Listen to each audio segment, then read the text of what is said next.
창세기 49장, 우리에게는 야곱의 축복이라는 것으로 아주 익숙한 본문입니다.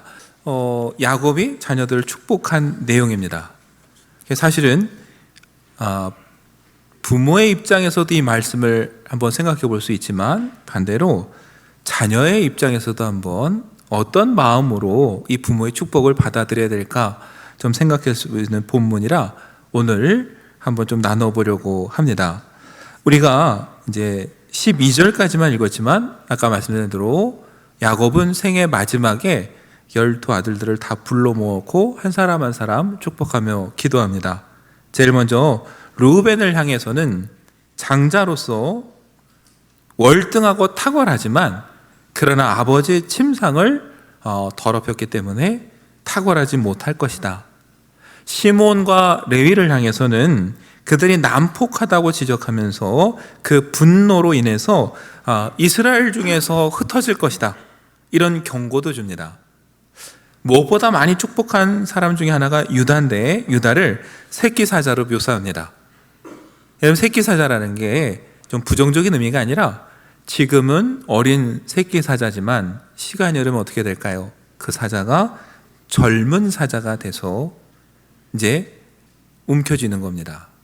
그 손에서 규가 떠나지 않고 그가 형제를 다스릴 것이다 말합니다.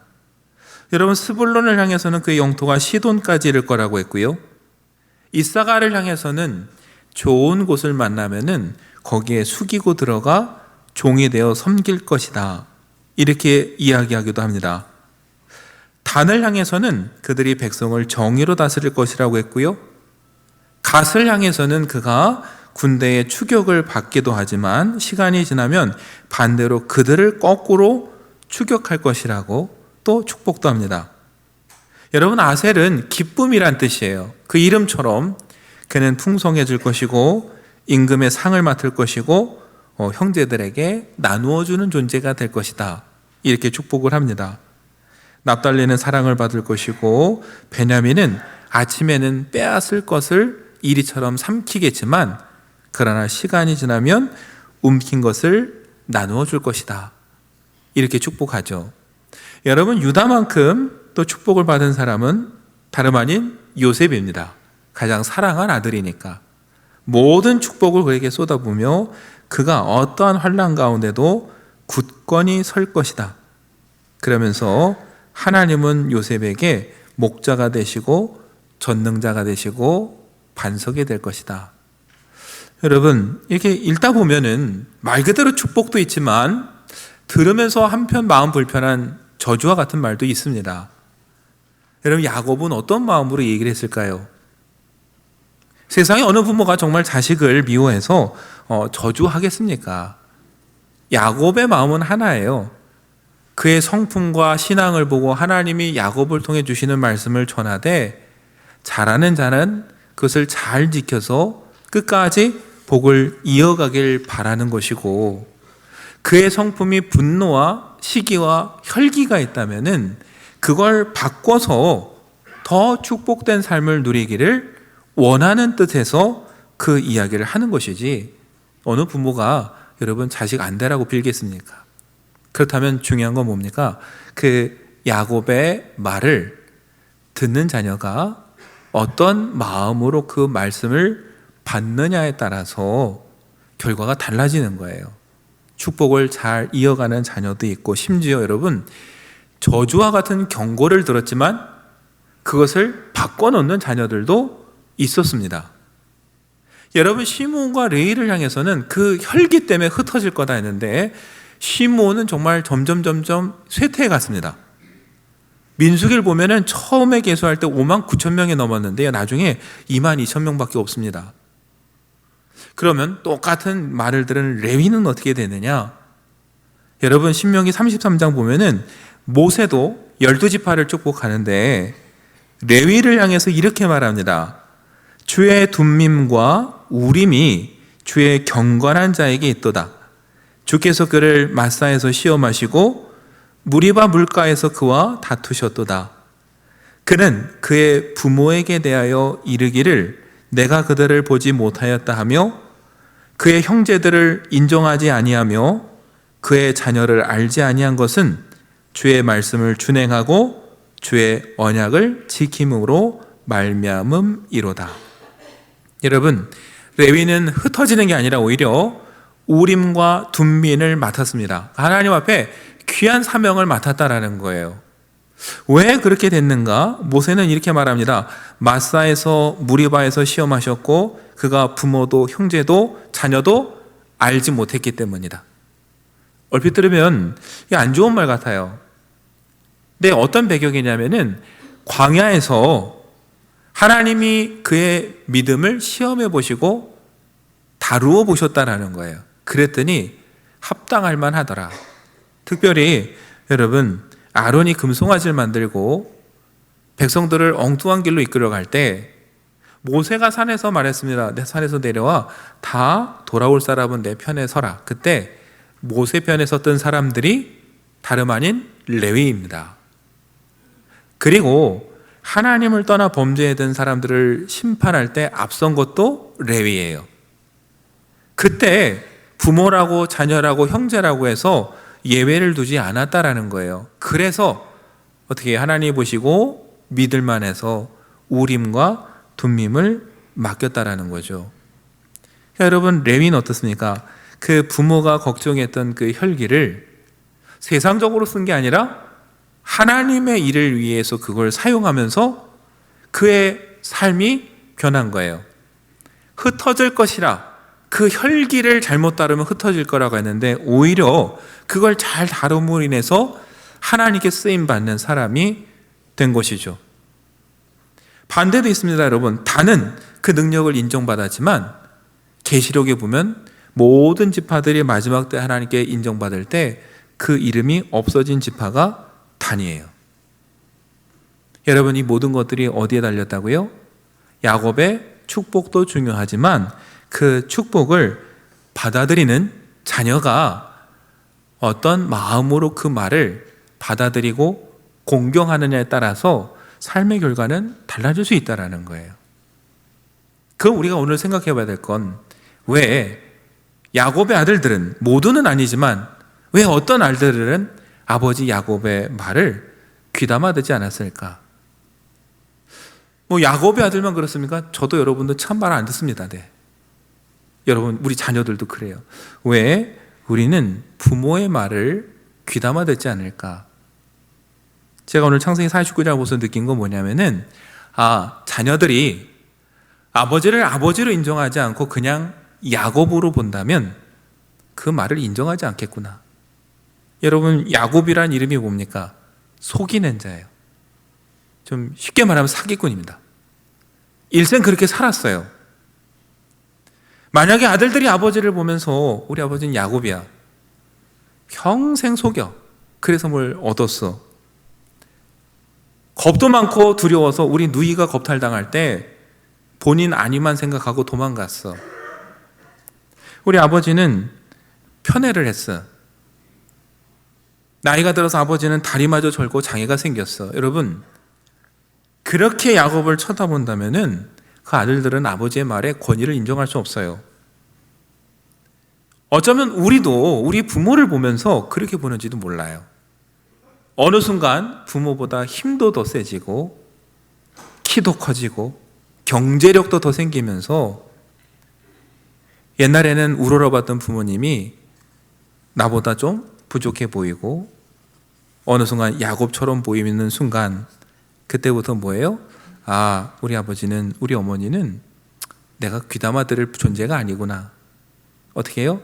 부모의 말을 안 듣고 친구의 말을 듣고 자신의 생각이 더 강해지기 시작하죠. 왜요? 자녀들이 보기에 야곱은 실패한 인생이에요. 근데 때로 여러분, 우리는 그걸 인정해야 됩니다. 실패를 통해서도 배울 수 있다는 걸. 여러분, 그 실리콘밸리에 가면 페일콘이라는 게 열린다고 합니다. 페일콘이 뭐냐? 한마디로 실패 컨퍼런스예요. 페일유어 컨퍼런스.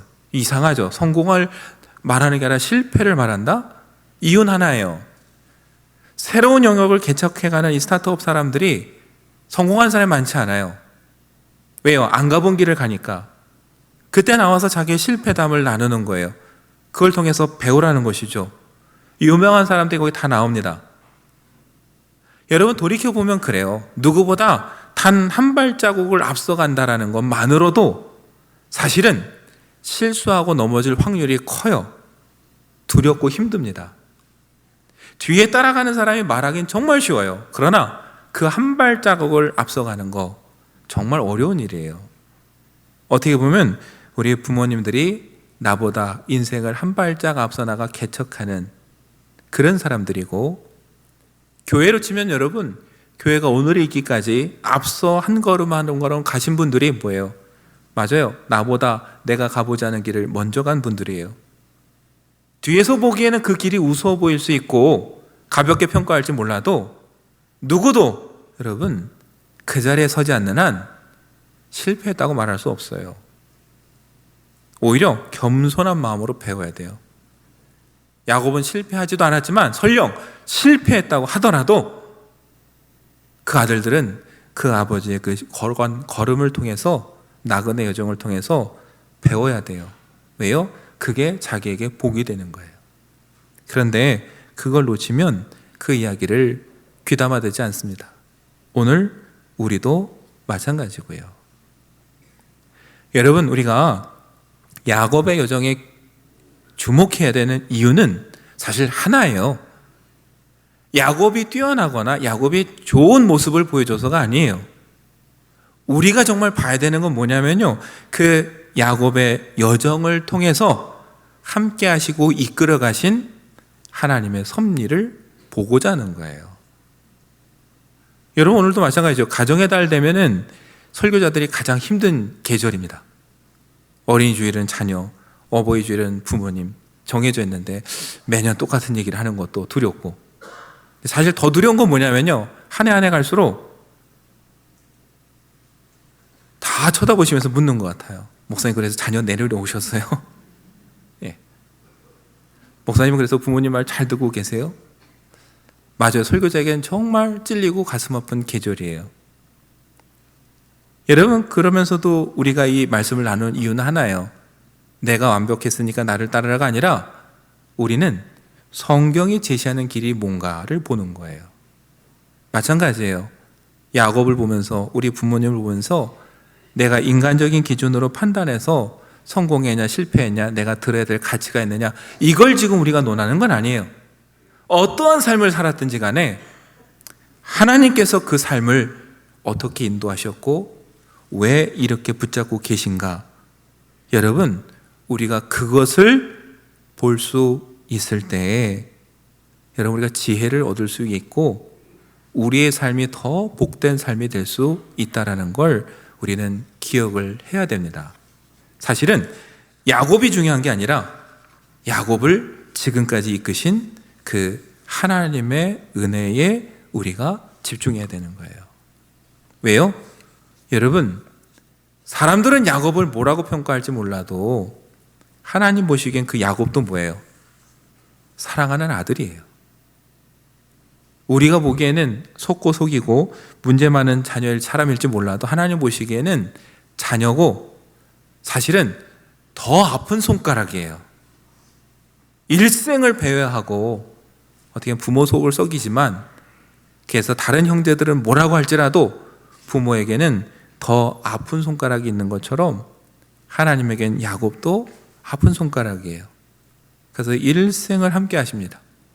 베델에서 만나시고 야복강에서 만나시고 씨름하고 그를 붙잡아 주시고 이름을 이스라엘이라고 바꿔주시기까지 해요. 여러분, 야곱도 그 긴 길을 돌아서 나중에서 그걸 깨닫는 거예요. 그래서 오늘 자녀들을 불러놓고 말하는 거예요. 너희는 모이라.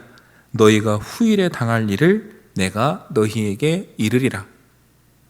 야곱 자신도 압니다. 자기가 그렇게 말할 위치 아니에요. 그럼에도 불구하고 자녀들에게 말하는 이유는 하나예요.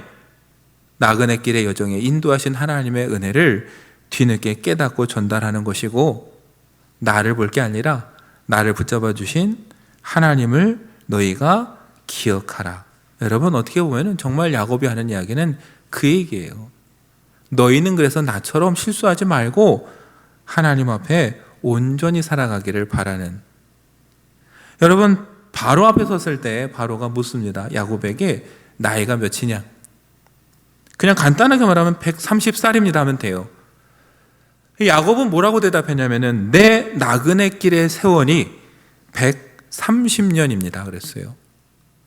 자기의 인생을 나그네 길에 비유하면서 제가 130년이라는 나그네 길을 걸어왔습니다. 그러고 말합니다.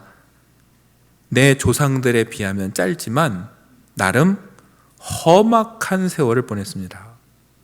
저는 그 야곱의 대답이 늘 참 인상적이에요. 조상에 비하면 짧지만 내 나름 험악한 나그네 길을 걸어왔습니다. 그리고 여러분 10여 년 후에 147세에 죽으면서 오늘 그 자녀들을 불러다가 지금 이렇게 말하고 있는 거예요. 여러분, 야곱이 하고 싶은 얘기가 뭐겠습니까? 수많은 시행착오 끝에 나그네 길을 돌고 돌아와서 지금까지 하나님께서 어떻게 인도하셨는가를 보여주고 싶고 가르쳐주고 싶은 거예요. 그러면 정말 지혜로운 자녀는 누구냐면은 아버지를 보면서 아까 말씀드렸죠. 야곱이다라고 말하고 무시할 게 아니라 그래, 아버지의 삶은 야곱 같았을지라도 야곱 같은 그 인생 가운데 함께 하시고 인도하신 그래, 하나님은 도대체 무슨 뜻이 있으셨을까? 여러분, 그거를 묻고 보는 사람이 정말 지혜로운 사람이고 그 사람이 신앙의 사람이에요. 이게 오늘 왜 중요하냐면요, 여러분, 우리도 가끔 부모님을 보면서 말합니다. 나는 절대 저렇게 안 살 거야. 여러분, 그 말 한마디 다 한 번쯤 해보셨을 거예요. 근데 어떻든가요? 정말 다릅니까? 난 절대 그렇게 안 살아 하는 사람일수록 꼭 닮았어요. 왜냐하면 안 물어봐서 그래요. 왜 아버지, 어머니는 저런 선택을 할 수밖에 없었을까? 왜 그렇게 하셨을까? 묻지 않았어요. 그냥 미워만 했어요. 그랬더니 어떻게 돼요? 여러분, 미워면 닮아갑니다.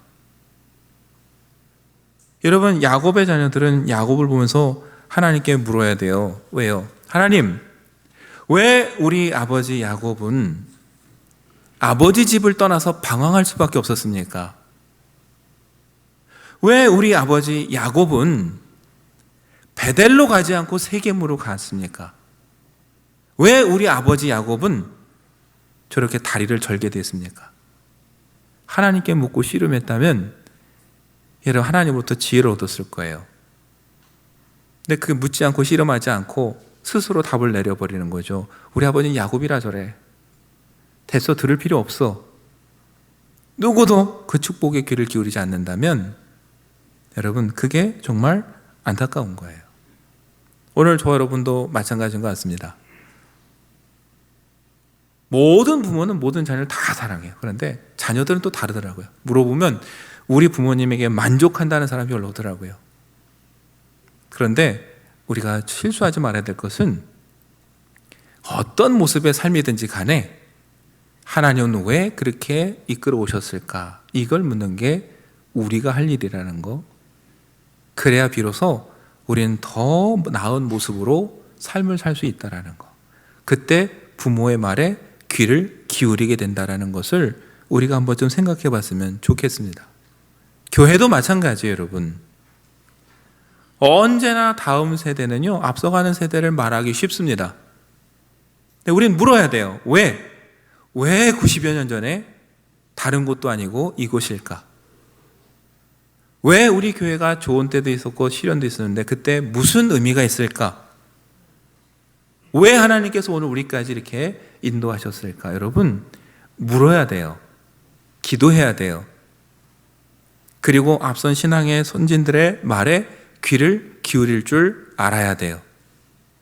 그때 우리 가정과 교회가 하나님이 주시는 복을 누릴 준비가 되는 거예요.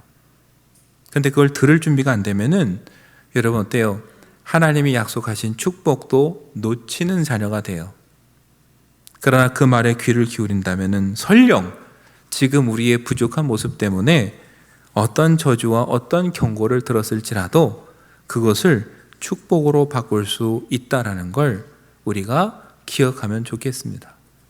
그래서 저 여러분이 하나님 앞에 묻고 귀를 기울이면서 우리 육신의 부모님, 우리 교회 앞선 믿음의 선진들의 모습을 우리가 보면서 끊임없이 기도하고 하나님의 지혜를 구하는 저 여러분이 됐으면 좋겠습니다.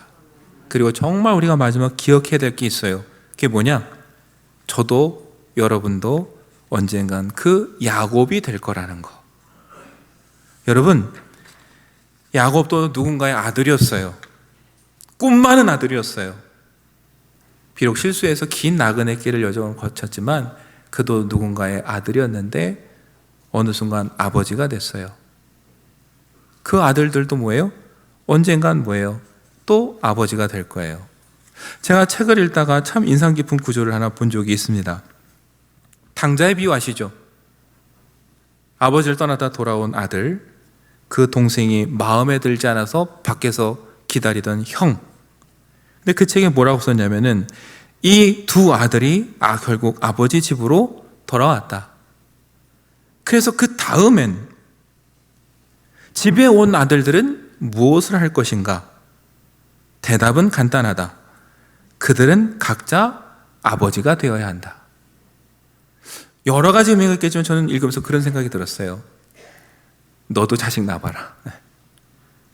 너도 자식 낳아봐서 아버지 유산 좀 주세요 하고 도망가 보는 걸 일도 겪어보고, 너도 고집 피우는 아들 때문에 한번 속 썩어보고, 어찌됐건 뭐예요? 그 아들도 아버지가 될 거고 아버지가 돼야 돼요. 저도 여러분도 마찬가지죠. 그때 우리는 이해할 수 있을 거예요. 부모님의 마음을 이해할 것이고, 우리 앞선 믿음의 선진들이 왜 그렇게 할 수밖에 없었는지를 이해하고, 그때 여러분 우리 속에 은혜가 있는 거예요. 우리 다음 세대는 어떻게 볼까를 생각하면서 늘 겸손함으로 나갔으면 좋겠습니다. 잠언을 보면 참 인상 깊은 말씀이 있어요. 잠언 4장 1절부터 4절에 보면, 아들들아 아비의 훈계를 들으며 명철을 얻기에 주의하라. 내가 선한 도리를 너희에게 전하노니 내 법을 떠나지 말라. 나도 내 아버지에게 아들이었으며 내 어머니 보기에 유약한 외아들이었노라. 아버지가 내게 가르쳐 이르기를 내 말을 네 마음에 두라. 내 명령을 지키라. 그리하면 살리라. 여러분, 이 말씀을 읽으면 참 인상 깊은 게, 내가 선한 도를 너희에게 전하니 내 법을 떠나지 말라 이래요. 근데 그 다음에 뭐라고 합니까? 나도 내 아버지에게 아들이었고 내 어머니 보기에 유약한 외아들이었다. 그때 내 아버지가 나에게 내 말을 마음에 두라고 꼭 간직하라고 하셨다. 끝에 없으면 어떤 느낌이에요? 그런데 나 잘 몰랐다. 근데 생각해보니 그게 맞더라. 여러분, 그래서 잠언 4장 10절 가면은 다시 이렇게 말합니다. 내 아들아 들으라. 내 말을 받으라. 그리하면 네 생명의 해가 길리라. 내가 지혜로운 길을 네게 가르쳤으며 정직한 길로 너를 인도하였은즉 다닐 때에 네 걸음이 곤고하지 아니하겠고 달려갈 때에 실족하지 아니하리라. 나도 옛날엔 안 들었지만 내가 돌고 돌고 돌아서 다시 보니까 그 말이 맞더라. 나도 너희에게 말하니까 내 말을 받으라. 그리하면 내 생명의 해가 길리라. 여러분과 제가 그 자리에 서서 어떤 말을 할지 모르겠지만, 여러분 오늘 우리가 들을 수 있을 때 들을 수 있는 지혜가 있길 바라고, 우리 앞선 부모님과 믿음의 선진들을 보면서 내 눈으로 평가하고 야곱이라고 단정 지을 게 아니라 그 가운데 역사하시는 하나님이 어떻게 인도하셨는가를 발견할 수 있고 깨달을 수 있는 지혜가 오늘 저와 여러분에게 있기를 간절히 축원합니다.